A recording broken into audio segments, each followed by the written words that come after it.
Hi hello welcome back. ഞാനിന്നിപ്പോൾ recipe video അല്ല ചെയ്യുന്നത്. കുറച്ച് സാമൂഹിക പ്രതിബദ്ധതയുള്ള ഒരു വിഷയം സംസാരിക്കാമെന്ന് കരുതി. എനിക്കുണ്ടായ ഒരു അനുഭവവുമായിട്ട് ബന്ധപ്പെട്ടിട്ടുള്ളൊരു വിഷയം ഇങ്ങനെ 2-3 ദിവസമായിട്ട് ഞാൻ യൂട്യൂബിൽ കണ്ടു. അപ്പോൾ അതിനെക്കുറിച്ച് എൻ്റെ അനുഭവം, ഞാൻ അതിൽ നിന്ന് എങ്ങനെ രക്ഷപ്പെട്ടു എന്നുകൂടി ഒന്ന് പറയാമെന്ന് കരുതി. ആർക്കെങ്കിലും ഒരാൾക്കെങ്കിലും അതൊരു സഹായമാവുമെങ്കിൽ ആവട്ടെ എന്ന് കരുതി കേട്ടോ. കാര്യം എന്താണെന്ന് വെച്ചാൽ, പ്രമുഖരായിട്ടുള്ള ഒരു 2-3 യൂട്യൂബേഴ്സിൻ്റെ ചാനലിൽ ഞാനൊരു വർക്ക് ഫ്രം ഹോമിൻ്റെ പ്രൊമോഷൻ വീഡിയോ കണ്ടിട്ടുണ്ടായിരുന്നേ. അതിനെക്കുറിച്ച് ഞാനിപ്പോൾ അത് ആരൊക്കെയാണ് എന്നൊന്നും പറയുന്നില്ല. പക്ഷേ ആ ഒരു സംഭവം ഞാനും ഒരു വർഷം 1.5 വർഷത്തിന് മുകളിലായിട്ട് ഇതിനെക്കുറിച്ച് ഞാനും കണ്ടിട്ടുണ്ടായിരുന്നു. എൻ്റെ ഒരു ഫ്രണ്ടിൻ്റെ ഫേസ്ബുക്ക് പോസ്റ്റിലാണ് ഞാനിത് കാണുന്നത്. അങ്ങനെ അപ്പോൾ ഞാനും കരുതി, എന്തായാലും പ്രത്യേകിച്ച് അതിൽ വേറെ ക്രൈറ്റീരിയാസ് ഒന്നുമില്ല. അതിലവർ ഒന്നും പറഞ്ഞിട്ടുണ്ടായിരുന്നില്ല. ഇങ്ങനെ വർക്ക് ഫ്രം ഹോം ആണ്, വീട്ടമ്മമാർക്കും ചെയ്യാം എന്നുള്ള ഒരു പ്രൊമോഷൻ കണ്ടിട്ട് ഞാൻ എൻ്റെ ഫ്രണ്ടിനെ കോണ്ടാക്ട് ചെയ്തു. അപ്പോൾ കോണ്ടാക്ട് ചെയ്ത് ഞാൻ ആദ്യം ചോദിച്ച കാര്യം, എന്തെങ്കിലും സെയിൽ ചെയ്യാനാണോ അതോ അതിലിനി എന്തെങ്കിലും നമ്മൾ ഇൻവെസ്റ്റ് ചെയ്യേണ്ട കാര്യമുണ്ടോ എന്നാണ് ചോദിച്ചത്. അപ്പോൾ എന്നോട് പറഞ്ഞു, അവരുടെ ഒരു 7 ദിവസത്തെ ഒരു ക്ലാസ് ഉണ്ട്, അത് കഴിയുമ്പോഴത്തേന് നിങ്ങൾക്ക് എന്താണ് എന്നുള്ളത് മനസ്സിലാകുമെന്ന് പറഞ്ഞു. അപ്പോൾ ഞാൻ വീണ്ടും ചോദിച്ചു, എന്താണ് വേറെ എന്തെങ്കിലും ഇങ്ങനെ ക്യാഷിൻ്റെ പരിപാടി വല്ലതും ഉണ്ടോ എന്ന് ചോദിച്ചപ്പോൾ പറഞ്ഞു, അത് ആ ക്ലാസ് കേട്ട് കഴിയുമ്പോൾ എന്താണ് നമ്മൾ ചെയ്യേണ്ടതെന്നും എങ്ങനെയാണ് എന്നുള്ള കാര്യം മനസ്സിലാവുമെന്ന് പറഞ്ഞു. അങ്ങനെ ഞാൻ ക്ലാസ് കേൾക്കാൻ തയ്യാറായി കേട്ടോ.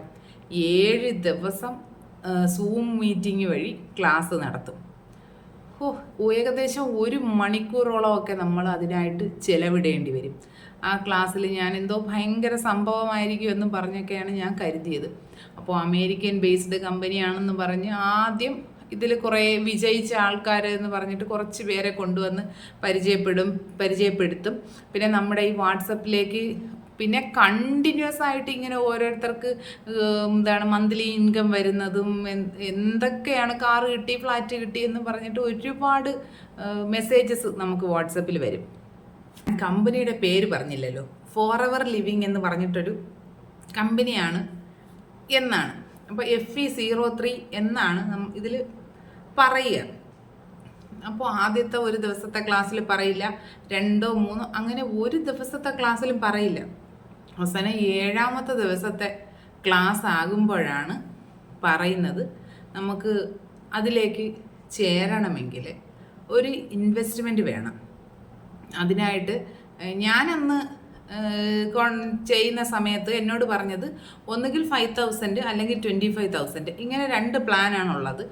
ഞങ്ങൾക്ക് 5,000 കൊടുത്ത് അതിൽ മെമ്പർ ആവുകയാണ് എന്നുണ്ടെങ്കിൽ അതിലൊരു മെമ്പർ മാത്രമായിരിക്കും, നമുക്കങ്ങനെ ഒരുപാട് മോണിറ്ററി ബെനിഫിറ്റ്സ് ഒന്നും അങ്ങനെ വലുതായിട്ടുണ്ടാകില്ല എന്നാണ് പറഞ്ഞത്. പക്ഷേ 25,000ൻ്റെ പ്ലാനിൽ നമ്മൾ കയറുകയാണെങ്കിൽ നമ്മൾ ഡയറക്റ്റ് അസിസ്റ്റൻറ്റ് സൂപ്പർവൈസറായിട്ടാണ് കയറുന്നത്. പിന്നെ നമുക്ക് അതിൽ നിന്ന് ഒരുപാട് ഇൻകം ഉണ്ടാകും, നമുക്ക് അതിൽ നിന്ന് പ്രൊമോഷനൊക്കെ കിട്ടും എന്ന് പറഞ്ഞിരുന്നു.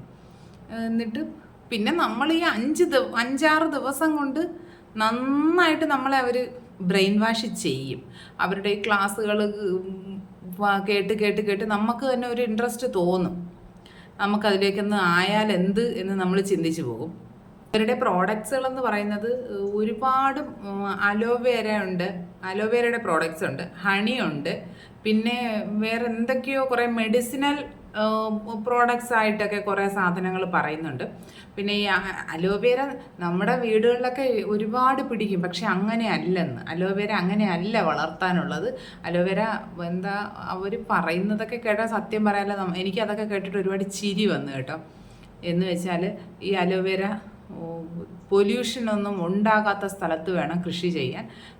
നമ്മൾ വളർത്തുന്ന അലോവേരയൊന്നും നല്ലതല്ല. അതിൽ നമ്മുടെ അന്തരീക്ഷത്തിലുള്ള എല്ലാ പൊല്യൂഷനും ആ അലോവേര അബ്സോർബ് ചെയ്തിട്ട് നമ്മൾ ഉപയോഗിക്കുന്ന അലോവേരയൊക്കെ വെറും വേസ്റ്റാണ്. അപ്പോൾ അവർ അവിടെ എവിടെയാണെന്ന് എനിക്ക് അറിയാൻ പാടില്ല കേട്ടോ, എവിടെയോ കൃഷി ചെയ്യുന്ന വലിയ അലോവേര പാടമുണ്ടത്രേ. അപ്പോൾ അവിടെ വാഹനങ്ങളൊന്നും പോകില്ല. ഇനി എങ്ങനെയാണ് ആൾക്കാർ പോകുക എന്ന് എനിക്കറിയാൻ പാടില്ല. അപ്പോൾ അങ്ങനെയൊക്കെ ഭയങ്കരമായിട്ടൊരു സേഫ് ആൻഡ് സെക്യൂർഡ് ആയൊരു പ്ലേസിലാണ് ഈ അലോവേര കൃഷി ചെയ്യുന്നത്. പിന്നെ ഈ ഹണിയും അതുപോലെ ആയിരിക്കും. എന്തോ ഹണിയുടെ കാര്യം എനിക്ക് ഓർമ്മയില്ല. ഏകദേശം 1.5 വർഷത്തിന് മുകളിലായി ഈ സംഭവം നടന്നിട്ട്. അങ്ങനെയാണ് സംഭവം. അപ്പോൾ ഫ്ലൈറ്റ് പോലും പോകാത്ത സ്ഥലത്തു കൂടിയാണ് അലോവേര കൃഷി ചെയ്യുന്നത്. അപ്പോൾ അത്രത്തോളം പ്യുവറായിട്ടുള്ള അലോവേരയാണ്. അപ്പോൾ ഇതിലെ പ്രോഡക്റ്റ് കിട്ടുന്നതെന്ന് വെച്ചാൽ അതിൻ്റെ ജ്യൂസ് സാധനങ്ങളൊക്കെയാണ് കിട്ടുന്നത്. നമ്മൾ 25,000 കൊടുക്കുമ്പോൾ അതിന് വർത്തായിട്ടുള്ള കുറേ പ്രോഡക്റ്റ്സ് നമുക്ക് അവർ അയച്ചു തരും. അതൊന്നുകിൽ നമുക്ക് യൂസ് ചെയ്യാം, അല്ലെങ്കിൽ നമുക്കത് സെയിൽ ചെയ്യാം. അങ്ങനെയൊക്കെയാണ് അവർ പറയുന്നത്. ഞാൻ ഈ 25,000 കൊടുത്തിട്ട് ഞാനിപ്പോൾ ആ പ്രോഡക്റ്റ് വാങ്ങിക്കൊണ്ട് വന്ന് ഞാൻ എവിടെയെങ്കിലും സെയിൽ ചെയ്യാൻ നോക്കി ഞാൻ ആർക്ക് കൊടുക്കും? ഈ അലോവേര ജ്യൂസൊക്കെ നമ്മുടെ നാട്ടിൽ ആര് കഴിക്കുന്നുണ്ട്?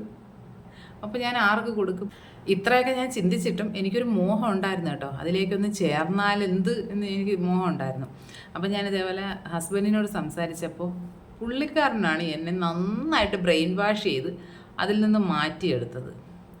ഈ 25,000 കൊണ്ട് കൊടുത്തിട്ട് ഈ അലോവേര ജ്യൂസും അതിന് എന്തൊക്കെയോ പ്രോഡക്റ്റുകളെ പേരുകളൊക്കെ ഞാൻ മറന്നുപോയി കേട്ടോ. ഒരുപാട് പ്രോഡക്റ്റുകൾ ഈ മെഡിസിനൽ പ്രോഡക്റ്റായിട്ട് എന്തോ ഷുഗർ മാറാനോ കൊളസ്ട്രോൾ മാറാനോ അങ്ങനെ എന്തൊക്കെയോ പ്രോഡക്റ്റുകൾ അവർ പറയുന്നുണ്ട്. പിന്നെ എന്തോ കടലിൽ നിന്ന് എടുത്തുകൊണ്ട് വന്ന് എന്തെന്തൊക്കെയോ പറയുന്നുണ്ട്. എനിക്കത് ഓർമ്മ കിട്ടാഞ്ഞിട്ടാണ് സുഹൃത്തുക്കളെ, അല്ലെങ്കിൽ ഞാനത് ഇവിടെ പറഞ്ഞേനെ. അങ്ങനെയൊക്കെ കുറേ പ്രോഡക്റ്റുകളൊക്കെ ഉണ്ട്. അവർക്ക് എക്സ്ട്രാ ആയിട്ട് കിട്ടുന്ന കുറച്ചധികം ഇൻസെൻറ്റീവുകളെ കുറിച്ചൊക്കെ പറഞ്ഞ് പലരുടെയും സക്സസ് സ്റ്റോറി. പണ്ട് വളരെ കഷ്ടപ്പാടിലായിരുന്നു, ഇപ്പോൾ ഭയങ്കര സക്സസ് ആണ്. അവർ ചാർട്ടേഡ് അക്കൗണ്ട്സിനെ വെച്ചിട്ടാണ് അവരുടെ അക്കൗണ്ട്സ് മാനേജ് ചെയ്യുന്നത് എന്ന് വരെ പറയുന്ന അവസ്ഥ ഉണ്ടായിട്ടുണ്ട്. ഇതൊക്കെ കേൾക്കുമ്പോൾ നമ്മൾ നന്നായിട്ട് അതിലേക്ക് ചെന്ന് പെട്ടുപോകും. അതുകൊണ്ട് നിങ്ങളുടെ ആരെങ്കിലുമൊക്കെ അറിവിൽ വരികയാണെങ്കിൽ ദയവായിട്ട് ചെന്ന് ചാടാതിരിക്കുക. ഇതിൽ നമ്മൾ പ്രധാനമായിട്ട് ചെയ്യേണ്ടത്, ഇപ്പം നമ്മൾ ഈ ഇൻസ്റ്റഗ്രാമിലോ ഫേസ്ബുക്കിലോ ഏത് വീഡിയോ ചെന്ന് കണ്ടാലും അതിന് എല്ലാത്തിൻ്റെയും കമൻറ്റ് ബോക്സിൽ കാണാമല്ലോ വർക്ക് ഫ്രം ഹോമിൻ്റെ കാര്യം. അത് തന്നെയാണ് നമ്മൾ ചെയ്യേണ്ടത്. അതിലിങ്ങനെ ചെയ്യുമ്പോൾ ആരെങ്കിലുമൊക്കെ അതിൽ നമ്മളെ വഴി ആഡാകുമ്പോൾ അതിൻ്റെ കമ്മീഷനാണ് കിട്ടുക. അത്രേ ഇതിൽ ഉണ്ടാകുന്നുള്ളൂ. അപ്പോൾ ഇത് മണി ചെയിൻ തന്നെയാണ് ഈ പരിപാടി. അപ്പോൾ ഇതിനെക്കുറിച്ച് ഞാനിങ്ങനെ പറഞ്ഞപ്പോൾ എൻ്റെ ഭർത്താവാണ് എന്നെ പറഞ്ഞ് മാറ്റി നേർവഴിക്ക് നയിച്ചത്. എന്നോട് പറഞ്ഞ് ഇത് മണി ചെയിൻ പരിപാടിയാണ്, ആരോടെങ്കിലുമൊക്കെ ഇതിൽ ചേർത്ത് അവർക്ക് അവസാനം എന്തെങ്കിലുമൊക്കെ കിട്ടിയില്ലെങ്കിൽ നല്ല പേരുദോഷം കിട്ടുന്ന പരിപാടിയാണ്. അതുകൊണ്ട് ഈ പരിപാടിക്ക് നമ്മൾ നിൽക്കണ്ട എന്ന് പറഞ്ഞ് ഞാനത് ആ പരിപാടി അവിടെ ക്ലോസ് ചെയ്തു. ഞാനിതിൽ ചേരുന്നില്ല, ഞാൻ ഈ ഇതുമായിട്ട് മുന്നോട്ട് പോകാൻ ആഗ്രഹിക്കുന്നില്ല, ഞാനിവിടെ നിർത്തുകയാണ് എന്ന് ഞാൻ എൻ്റെ ഫ്രണ്ടിനോട് പറഞ്ഞപ്പോൾ അവളെ ഇതിലേക്ക് ആഡ് ചെയ്ത ആളെന്നെ വിളിച്ചിട്ടുണ്ടായിരുന്നു. അതും എനിക്കറിയാവുന്നൊരു കുട്ടി തന്നെയാണ്. അപ്പോൾ എന്നോട് പറഞ്ഞു ഭയങ്കരമായ ബെനിഫിറ്റുകളൊക്കെ ഉണ്ടാകും, അവൾക്ക് എന്തൊക്കെയോ ബെനിഫിറ്റൊക്കെ കിട്ടി എന്ന് പറഞ്ഞു. അപ്പം ഞാൻ പറഞ്ഞു എല്ലാം ശരിയായിരിക്കാം, പക്ഷേ ഞാനിപ്പോൾ ഇതിലിങ്ങനെ ഒരാളിനെ ചേർക്കുന്ന സമയത്ത് ആദ്യം അവരെന്നോട് ചോദിക്കുക ഇതിൽ എന്തെങ്കിലും മണി നമ്മൾ ഇൻവെസ്റ്റ് ചെയ്യണമെന്നായിരിക്കും ചോദിക്കുക. അപ്പോൾ ഇത് നമ്മൾ ആദ്യത്തെ ദിവസം ചോദിച്ചു കഴിഞ്ഞാൽ ഇവർ പറയില്ല, അതിനെക്കുറിച്ച് ഒന്നും പറയില്ല. അവർ 7 ദിവസത്തെ ക്ലാസ് ഉണ്ട്, അത് കേൾക്കണമെന്ന് മാത്രമേ പറയുള്ളൂ. അപ്പം ഞാൻ പറഞ്ഞു എനിക്ക് എൻ്റെ ഫ്രണ്ട്സിനെയോ അല്ലെങ്കിൽ ഞാനിപ്പം എനിക്കറിയാവുന്ന ആൾക്കാരെയോ എനിക്കിങ്ങനെ പറഞ്ഞ് പറ്റിക്കാൻ താല്പര്യമില്ല, അതുകൊണ്ട് ഞാൻ ഈ പരിപാടിക്ക് നിൽക്കുന്നില്ല എന്ന് ഞാൻ പറഞ്ഞിട്ടും ഒരുപാട് എന്നോട് പറഞ്ഞു അങ്ങനെയല്ല, അത് അവർക്കത് ഗ്രാജുവലി മനസ്സിലാവുമല്ലോ. ഞാൻ എന്നാലും ഞാൻ ആദ്യം പറയുന്നത് ഒരു കള്ളമല്ലേ, ഒരാളിനെ കള്ളം പറഞ്ഞ് എന്തിനാണ് ഒരു തെറ്റിലേക്ക് പറഞ്ഞു വിടുന്നത്?